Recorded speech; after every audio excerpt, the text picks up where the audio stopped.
Yo voy a editar un poquito el video, ¿ya? Ya estoy grabando. Ya dice. Buenos días, tía. Mi nombre es Daniela Rojas. Soy estudiante en práctica de técnico en educación diferencial. Estoy cursando mi último año y le voy a realizar una entrevista, ¿ya? Sobre el módulo de prepráctica. Los datos de entrevista, ¿me puede dar los datos para entrevistarla? Mi nombre es Lizeth Castillo Arancibia, tengo 49 años, llevo 15 años de trayectoria, mi rol ahora en la escuela es encargada de nivel de educación básica y tengo solamente un año directamente trabajando en el establecimiento. Un año. Un año. Estupendo. Llegué este año sí a trabajar, venía de otro colegio, de otro liceo específicamente, llegué acá. Bueno. ¿Cómo se ha sentido cómodo? Sí, bien, Qué bueno. bien, sí. Ya, ahora le voy a realizar unas preguntas cerradas que usted solamente me tiene que responder sí o no. Ya. ¿Ok? Ya. ¿Tiene la institución una declaración clara de la visión y la misión? Sí, sí la tiene. ¿La decisión de liderazgo incluye aprobaciones del personal? Sí, también. ¿Están los objetivos curriculares alineados con las necesidades de los estudiantes? Sí, también. ¿Existe desarrollo profesional regular para los docentes? No. Y ya. No. No. Porque es cerrado esto ya. Es cerrada. ¿Considera que la escuela promueve un ambiente de aprendizaje positivo? Sí. ¿Existen medidas efectivas para manejar el acoso escolar o los conflictos? Sí, sí existen. ¿Son suficientes los recursos tecnológicos para el aprendizaje de los estudiantes? No. ¿Tiene la escuela accesos adecuados a recursos de educación especial? No. ¿Existe una comunicación efectiva entre liderazgo y los docentes? Sí. ¿Existen dificultades para la implementación del currículum? Sí. ¿Participan los padres activamente en las actividades escolares? Sí. ¿Se mantiene en buen estado la infraestructura física de la escuela? Sí. Un minutito. Le doy para poder abrir la puerta y verificar qué es lo que necesita. Sí, y después yo arreglo, lo acomodo. Hola, Ya, tía. Continuando la entrevista, esta es una entrevista para el Colegio Domingo Sabio de Iquique Alto Hospicio. Tía, ¿me podría usted decir cómo comunica la institución su misión y al personal? La misión del colegio. Ya, la misión sabemos todo, ¿cierto? Que es el proyecto que se presenta con una proyección, valga la redundancia, a 4 años, ¿no? Son las, como las acciones a cumplir dentro de lo propuesto dentro de lo que es el PI, ¿o no? Ya. Por lo tanto, la institución, ¿cómo lo comenta? Lo comenta a partir, o lo comunica y lo socializa por medio de constantemente los consejos de profesores, por ejemplo, en las reuniones de nivel, directamente en el planteamiento del trabajo por área, que también ahí se busca de una u otra manera cumplir con estas acciones a corto plazo, porque tenemos que tener en cuenta que la misión siempre tiene una proyección de 4 años y después tiene que renovarse cuando el PI vuelve de nuevo a caer dentro de esta revisión, ¿o no? Claro. Para poder verificar si las acciones fueron efectivas, tenemos que hacer una mejora. Pero habitualmente el puente de comunicación es bastante efectivo. Y de hecho, la misión del colegio está muy enfocada, sabemos todo, ¿cierto?, a nivel humano, a nivel personal. Entonces, se buscan específicamente ir potenciando cada vez más esos focos y en un trabajo permanente por medio de, como te explicaba, reuniones de nivel, por ejemplo, socializar los consejos, siempre recordarlos, por ejemplo, en reuniones directamente, hasta incluso en los buenos días que se dan todos los días, ¿o no? Ahí también es un proceso. Por esa razón, las diferentes áreas son parte académica y también está el área de pastoral, que también genera un vínculo en relación al lado más humano que tiene esta misión. Claro. ¿Cree usted que el liderazgo fomenta un ambiente de trabajo colaborativo? Sí. Sí. Sí las fomenta. ¿Debo profundizar más allá? No, ya, no es sí. necesario. Yo opiniosamente sí, fomenta. ¿Cómo adapta la escuela el currículum para satisfacer las diversas necesidades de los estudiantes? Habitualmente por medio, bueno, el currículum tú sabes que se plantea de manera lineal, ¿o no? Sí. ¿Cómo lo adapta? Haciendo modificaciones en relación, por ejemplo, a la pertinencia del currículum de acuerdo con las necesidades que presenta, el tipo de alumnado que tiene directamente el estudiante. También lo adapta bajo una perspectiva de contexto. ¿A qué me refiero con el contexto? Se genera una visión de lo que rodea específicamente al estudiante en sí. Y a partir de lo que lo rodea es cómo yo puedo llegar a él por medio de lo que quiero entregar. Vamos a llegar de la misma manera, pero quizá de diferentes formas.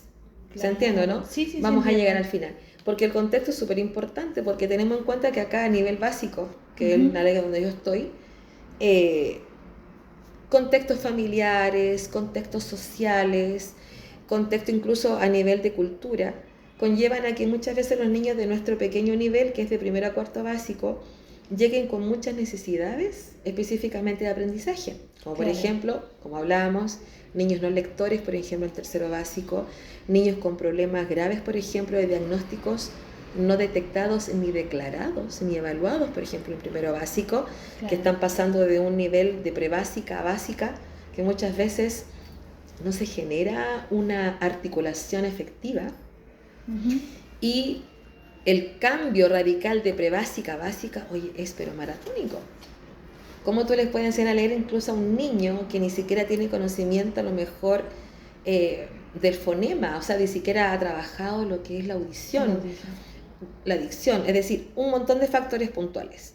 Por lo tanto, en resumida, en la síntesis, el colegio busca adaptar, lo adapta a través de la flexibilización, a través, por ejemplo, de su contextualización, a través incluso de su fragmentación y obviamente a partir de la adecuación. La adecuación es la importante. Y la adecuación responde específicamente al desempeño que PIE también nos da a nosotros como un andamiaje, ya que la mayoría de las personas directamente. ¿Eso sería del pie? O sea, por el PASI, disculpe. Claro, por el PASI. Pero independientemente, por ejemplo, hay niños que no tienen necesidades permanentes, son transitorias, y muchas veces las adecuaciones no son tan profundas, no son de fondo, sino que son de forma. Por lo tanto, muchas veces, a lo mejor el profesor igual ha hecho adecuaciones toda su vida, ¿se entiende? Pero PIE es un andamiaje que también ha llegado a colaborar desde que existe, para poder tener un ojo más específico en lo que la adecuación se necesita hacer dentro de un instrumento, por ejemplo, ¿cierto? Y creo que esto es, si es que no me equivoco, y no creo, sino que lo sé, que obviamente que este documento que es el DUA permite tener esta mirada directamente para poder no modificar, sino que adecuar el currículum, adecuarlo. Entonces es una conexión sumamente potente, o sea... Y yo creo que la adecuación siempre ha existido en el ADN del profesor, solamente que a lo mejor no se le ha puesto un nombre específico. Claro. Dice, ¿qué estrategia utiliza la escuela para promover la inclusión entre los estudiantes? Estrategias para proponer la inclusión. Primero que todo, yo creo que genera esta...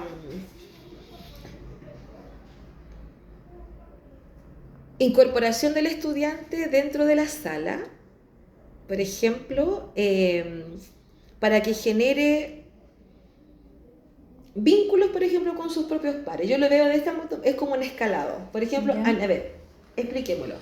Estrategia a nivel social, que el niño permanezca en sala, que el niño participe en sala, que el niño trabaje dentro de sala. Una estrategia. ¿Que es efectiva? No siempre es efectiva. No siempre. Dentro de lo idóneo, la idea sería que el niño, dentro de este caso, como se dice acá, la inclusión, no se segregue a una sala externa, porque eso es lo que nos pide directamente la ley. O sea, que estemos dentro de sala, que sea parte del curso. Claro. A nivel de vinculación, sus pares lo reconocen como tal, ¿o no? Participan con él como tal. Pero de una otra manera, muchas veces que sea efectiva, muchas veces no es efectiva. ¿Ya? Otra estrategia, por ejemplo, el tipo de actividad que se plantea, es decir, la profesora tiene una dualidad, lo dice el DUA, ¿cierto? Presenta la actividad de una manera, pero también la presenta de otra manera. Se incorpora por lo que he visto en otros cursos, que lo que yo he podido supervisar en este año,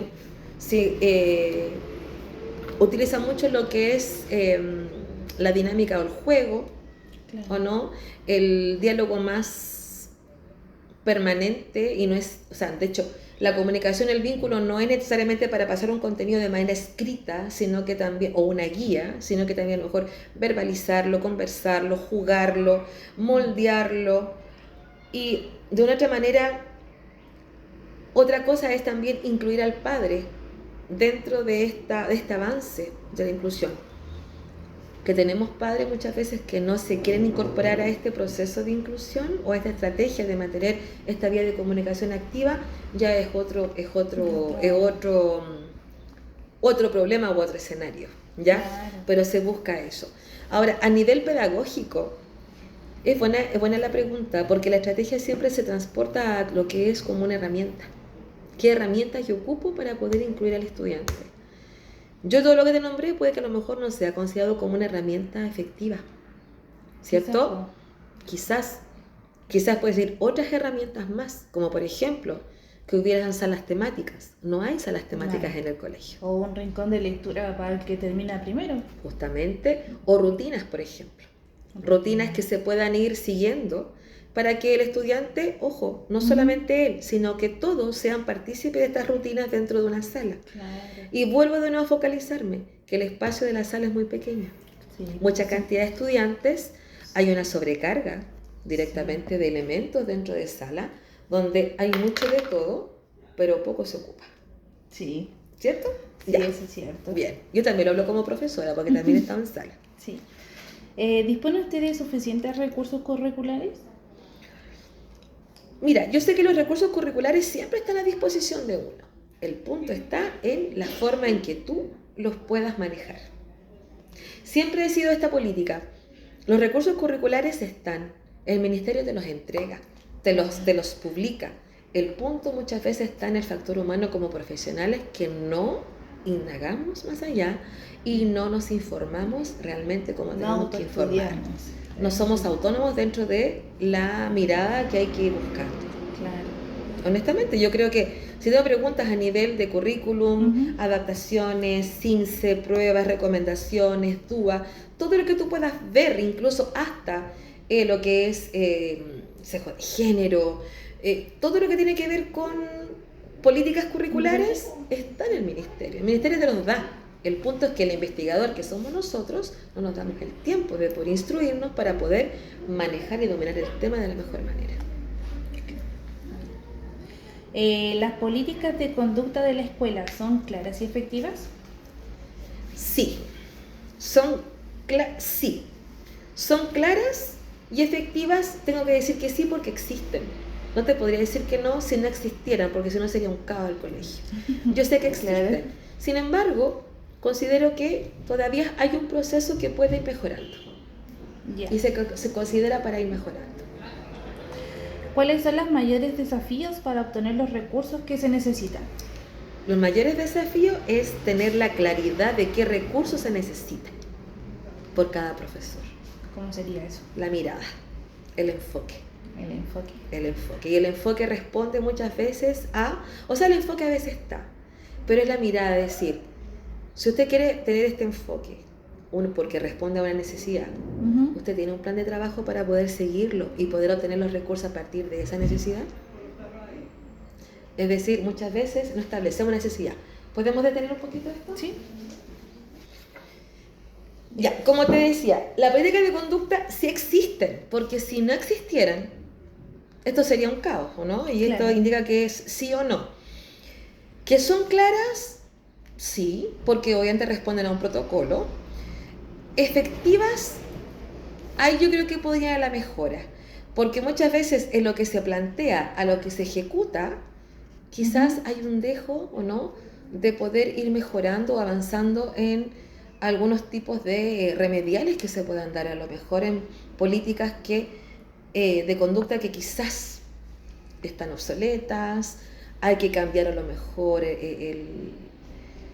el proceso de aplicación, no sé. Yo creo que la efectividad se da cuando tu grado de problemas de conducta baja y no aumenta. Ahí yo creo que sería grado de efectividad.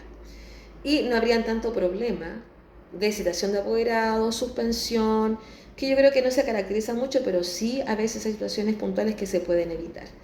Yo creo que la claridad se conecta con la efectividad, pero cuando en un colegio los niveles de problema de conducta van bajando y no van aumentando. O sea, para mí es los datos que se tienen que cruzar. ¿Cuáles son los mayores desafíos para obtener los recursos que se necesitan? Como te explicaba, tiene que ver directamente con los mayores desafíos. Todo recurso yo creo que ingresa por una necesidad, como te explicaba en la pregunta anterior, ¿o no? Y como hay que saber detectar bien la necesidad para poder obtener el recurso que responda a esa necesidad. ¿Y cómo tú obtienes un recurso? Por medio de un planteamiento de cómo tú vas a utilizar eso. Y eso responde a un programa o a un plan de trabajo o un plan de acción que tú puedas plantear frente a esta necesidad inminente. Por lo tanto, yo creo que, claro, también hay problemas directamente de recursos, me imagino lo que es dinero, ¿o no? Claro, monetario. Pero este colegio no tiene problema de recursos monetarios. No. El problema se da que acá hay una dificultad, parece, de ingresar el recurso, quizás porque no hay claridad muchas veces en lo que se quiere lograr. Lo que se quiere lograr. A lo mejor faltaría un poco más de organización en las prioridades de los objetivos que nosotros queremos llegar a cumplir a partir de una necesidad establecida. Yo creo que por ahí va. Y no es que esté mal. Yo sé que hay buenos elementos que se pueden hacer, pero falta más organización. Porque si no tendríamos todo lo anterior a lo mejor en un debe. No estaríamos al debe. ¿Siente que los recursos disponibles respaldan adecuadamente su labor como docente? Sí. ¿Sí? En este momento sí. Sí, no puedo decir que no. Sí, porque estoy tratando... Este recurso del tiempo que te estoy dando a ti... Es como para ser mi docente. No, y me permite dar respuesta o respaldar directamente lo que necesito hacer como labor docente, porque mi labor docente, por ejemplo, o mi labor acá como encargada también tiene que ver contigo. Entonces, si yo dijera, no tengo el recurso, que tener el tiempo es un recurso, estaríamos a lo mejor al debe la cosa. No tenemos este espacio. ¿Cómo apoyar a los líderes escolares el crecimiento profesional de los docentes? Mira, este es mi primer año dentro del colegio. ¿Ya? Yo he visto que, si bien es cierto, hay encargados que tienen, por ejemplo, reuniones, por ejemplo, la evaluación docente, que aquí hay una encargada que está constantemente en reunión activa con mi coordinadora pedagógica, en un constante diálogo que busca enriquecer de una u otra manera los puntos de vista, aclarar, respaldar y acompañar directamente este proceso para que esta persona encargada lo baje con los profesores que tienen que obviamente realizar su evaluación. Yo creo que ayuda de una otra manera a poder establecer la importancia de un rol dentro del colegio, ¿ya? ¿Cómo apoyar a los líderes? Otorgando capacitaciones, espacios, para que los profesores puedan tomar conocimiento de lo que se tiene que hacer. Desconozco, y voy a ser súper honesta, desconozco si existe un espacio, un momento clave donde los profesores se puedan reunir. ¿Se entiende, no? Sí. Dentro del propio colegio, lo desconozco. ¿Quizás en las reuniones pedagógicas? No, porque ahí la reunión pedagógica es netamente técnico y a nivel incluso de paralelos. Y en esa reunión técnica nosotros, por ejemplo, que yo las lidero dentro de mi grupo, dentro de mis profesoras, hablamos netamente, por ejemplo, sobre currículum, sobre adecuaciones, calificaciones, procesos, pruebas estandarizadas, los niveles de logro, problemas, por ejemplo, de bajo rendimiento. Hablamos todo lo técnico, instrumento de evaluación, aplicación, un montón de procesos, pero todo lo que es crecimiento profesional se conecta específicamente con capacitaciones. Sin embargo, este año hemos tenido 2 capacitaciones directamente en los niveles que estamos y tú has estado presente en una, ¿no? Sí, en claro. el de matemáticas. Tercero y cuarto básico. Y es va respuesta directamente por la prueba estandarizada directamente del CIMSE, que se dio esa mirada para que se pudiera retroalimentar y para que pudiéramos avanzar. En el programa CIMSE, En el ¿no? programa CIMSE. Quizás no hacer una mejora contundentemente, pero vayamos también con un piso, ¿no? Claro. Podamos reactivar. Una buena base. No, y reactivar este interés por la prueba, no demonizarla, porque no es una prueba que digan, por favor, es una pérdida de tiempo, no. Pero tomar esta sensación de que todavía vamos a ser evaluados, por lo tanto tenemos que estar llanos y prestos a poder estar accediendo a este tipo de procesos. ¿Qué cambios, si los hubiera, sugeriría para mejorar una gestión curricular? ¿Dentro del colegio o a nivel? Colegio. Una gestión curricular. Primero que todo, yo creo que ¿qué cambio yo hubiera? Hay tantas cosas que yo podría pensar, pero ordenémonos. Para la gestión curricular, por ejemplo, para mí sería establecer planes de trabajo y acción desde el inicio, por ejemplo, de marzo, para poder implantarlo en los cursos que dan pruebas estandarizadas, como por ejemplo, que es cuarto básico, sexto, segundo medio y cuarto medio en PAES. Significa que cada profesor, que los niveles generen planes de acciones para poder tener un monitoreo constante, podamos responder al currículo en relación a lo que queremos lograr y podamos hacer una conexión, una articulación. Para mí sería eso como, obviamente, una gestión curricular. Uh-huh. Segundo, poder generar, por ejemplo,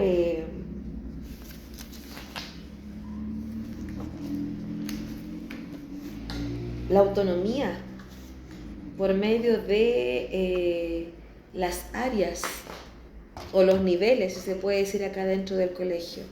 Me explico. Existen, por ejemplo, áreas que corresponden a lo que se conoce en otros colegios como departamentos, ¿ya? Donde, por ejemplo, lenguaje, matemática, educación física, arte, música. Y yo daría, para poder gestionar el currículum, daría incluso la autonomía para poder dar como un trabajo colectivo la propuesta de proyectos para poder cumplir con el currículum, pero de otra manera más flexible.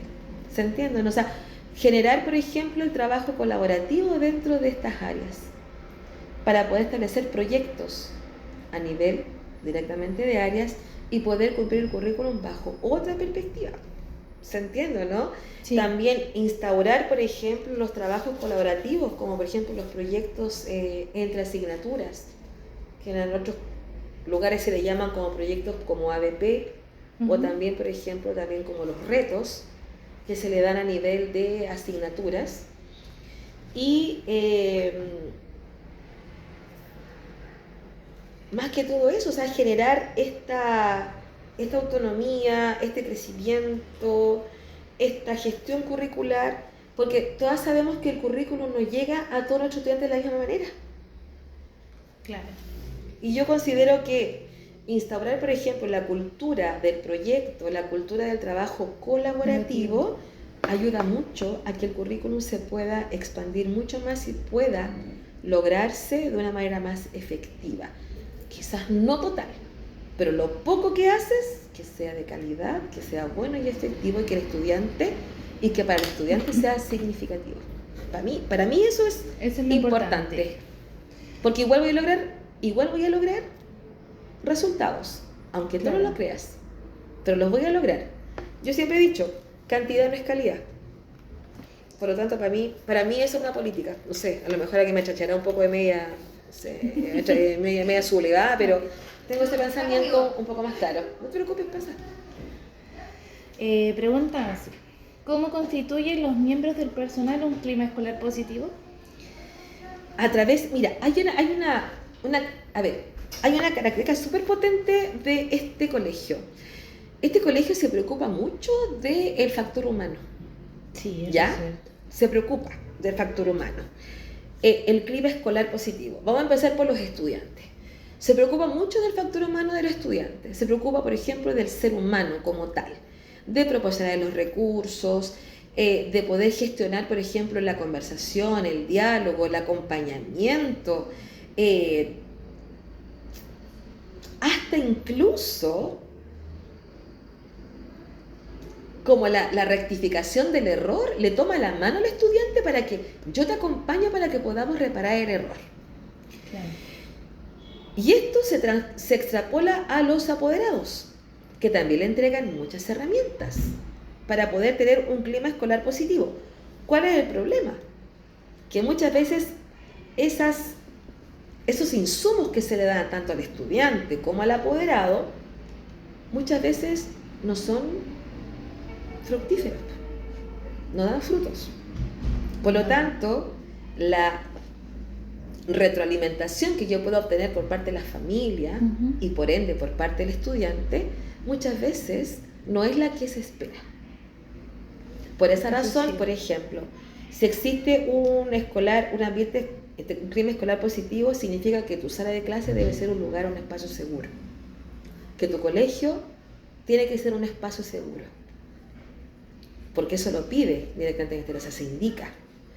Que el clima escolar positivo sea que cuando comienza una clase hay una dinámica de respeto dentro de clases, que el clima permite el aprendizaje dentro de sala de clases, pero si el factor humano no permite eso, hablemos del alumnado dentro de sala, y cuando se hace la rectificación, el apoderado no colabora con ayudar para que esta situación cambie, muchas veces el clima no se logra mantener como uno lo mejor quisiera, ¿ya? Sin embargo, el colegio, si tú me dices, profesora, lances un porcentaje, yo creo que el colegio, de un 100%, el colegio está en un 50% en mantener un clima positivo. Le falta todavía la mitad. ¿Qué cree usted que le falta? Le falta lo que hablábamos antes, las políticas de conducta. La política. Que sean más efectivas. Yo creo que habiendo efectividad dentro de ello, y ni siquiera hablemos de sanción, no vamos a ser punitivas ni de sanción. Si fuera efectiva, donde el diálogo y la comunicación, el apoderado lo tenga claro y el estudiante también, todo funcionaría como un reloj. Pero igual muchas veces el sistema de cómo llegamos a los niños, yo encuentro que igual es como medio defectuoso en ese sentido. ¿Por qué? Porque, por ejemplo, no sé, yo tengo un niño que rompió la puerta del baño. Sí. Y no le llegó ninguna sanción. Por supuesto. A eso es lo que yo voy, es que no se siguió un protocolo. Y esa es la efectividad. Es decir, existe... Y el apoderado, que en este caso está a cargo del estudiante, no se hace tampoco responsable, no toma conciencia que el actuar o la acción, independientemente que haya sido voluntario o involuntario, tiene que tener una responsabilidad. Si aquí, cuando hablamos de conducta, hay que desmitificar que la conducta se tiene que relacionar con el castigo. No es un problema castigo. Si la conducta se trae, la conducta no se aprende en el colegio. Para mí, yo creo que no estoy errada, pero yo siempre tengo esta crítica que digo yo que muchas veces es más fácil corregir una falta o una necesidad cognitiva que una necesidad conductual. Porque la conducta necesariamente responde a la actitud del ser humano, cómo aprendió algo, cómo funciona, cómo se relaciona. Y tú muchas veces te vas a dar cuenta que corregir la conducta de un niño a veces es imposible, porque tú lo haces acá, pero en la casa no lo refuerza. No lo refuerza. Y ya viene ya con esto ya incorporado ya muchas veces. Sí, es difícil. Difícil pero no imposible. ¿Qué aspecto del uso del presupuesto escolar considera más eficaces y en qué áreas cree que podría mejorarse? Es como la misma pregunta, pero ¿en qué área ahora se puede eficientizar? Por ejemplo, los recursos o la gestión de los recursos es parte de los estándares que se le piden a los colegios. Está estipulado a través del ministerio. Si tú lo buscas, por ejemplo, los estándares educativos, tú vas a ver que hay una dimensión que habla de gestión de recursos y que tiene que ver netamente con las platas. ¿Ya? si tú te pones a pensar, este colegio es inmensamente grande, Sí. ¿ya? Inmensamente grande. Este colegio genera mucho, ha tenido una buena inversión con respecto quizás a la infraestructura que tiene en relación ya al nuevo edificio, a mantener, por ejemplo, el personal de aseo. Ujú. Ojo que es muy importante eso, porque acá el personal de aseo es la clave vital en este gran colegio, Sí. ¿o no? Sí. Y el si no recreo. hubiese ellos, y en el recreo es tremendo, porque aquí falta cultura de limpieza y aseo, Sí. ¿ya? Sin embargo, todos estos factores, el recurso de la gestión de dinero, claro, se ha visto en la infraestructura, en lo que son los edificios, en el personal, por ejemplo, que se puede dar. Donde yo creo que se podría mejorar, Ujú. mira, me voy a contradecir.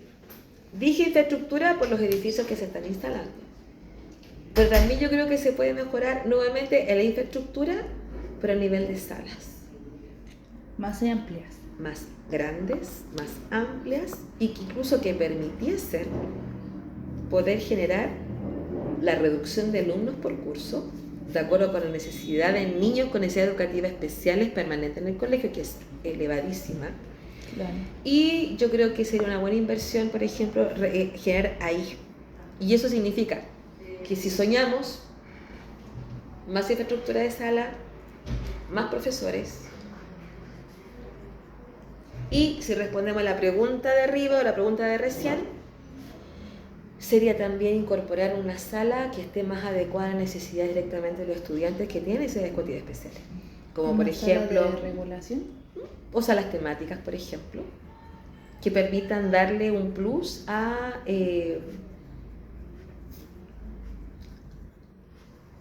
la adecuación o la diversificación muchas veces de lo que se entrega de la enseñanza. Yo creo que por ahí podría ir un poco más. Porque a nivel de profesores, claro, hay inversión de profesores. Hay muchos profesores, porque es inmensamente grande. Tanto educadoras y todo. Hay harto personal. Pero yo creo que, de otra manera, ¿dónde se puede gestionar más esto? Tiene que ver incluso, yo creo que, con el espacio físico. El espacio físico. Si bien es cierto, hay una inversión. Hay una inversión. Y también inversión en el recurso humano. Pero debería ser mejorado, quizás, no en la oficina, sino que en las salas de clases. Yo creo que ahí está la clave. Mucho niño hay dentro de sala. ¿Y por qué hago esto? No es porque esté mal, pero sí hay mucho niño que presenta mucha necesidad educativa especial. Claro, y hay algunos que también, como usted comentó, no están diagnosticados y es difícil. Y es difícil poder sobrellevar. Claro. Hay recursos de apoyo, hay personal de apoyo, hay personal de psicólogos, hay personal, por ejemplo, terapeuta ocupacional.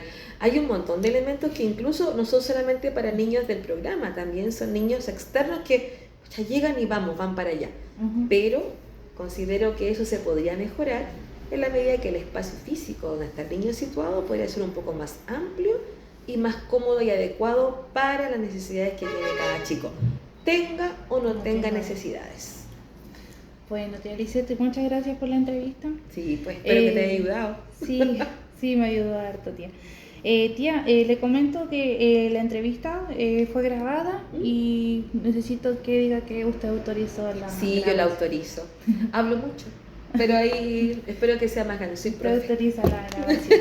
Sí, la Igual autorizo. la entrevista es únicamente para uso pedagógico. Solo la va a ver mi profesor y yo.